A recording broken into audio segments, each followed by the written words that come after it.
अध्यक्ष जी, आपका बहुत बहुत धन्यवाद।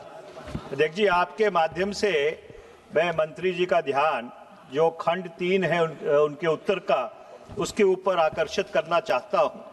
अध्यक्ष जी, जहां जहां ये स्मार्ट मीटर लगाए गए हैं और खासकर जिन इलाकों में निजीकरण हुआ है, जो बिजली का बिल है वो 4 गुना बढ़ गया है।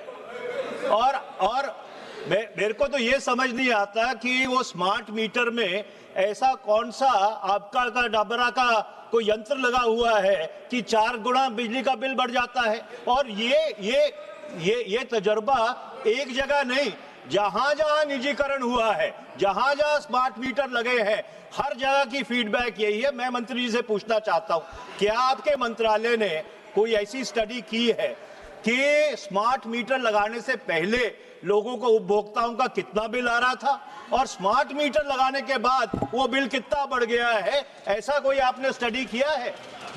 जी, माननीय अध्यक्ष महोदय, माननीय मंत्री महोदय से मैं पूछना चाहता हूं कि आपने खंड ग में जो जवाब दिया है कि करौली धौलपुर करौली के टोड़ा भीम ब्लॉक में मंजूरी दी गई है, तो नंबर 1 एक मेरा सबसे पहले प्रश्न ये है कि जो आपने एकल आदर्श आवास विद्यालय जो स्वीकृत किया है, उसमें आपने कितना बजट दिया है? नंबर 1 तो ये। और नंबर 2 ये है कि आपने खंड के उसके दूसरे नंबर पैरा में कहा है कि धौलपुर जिले के अंदर कोई ब्लॉक मापदंड को पूरा नहीं करता है, तो उसके मापदंड क्या हैं?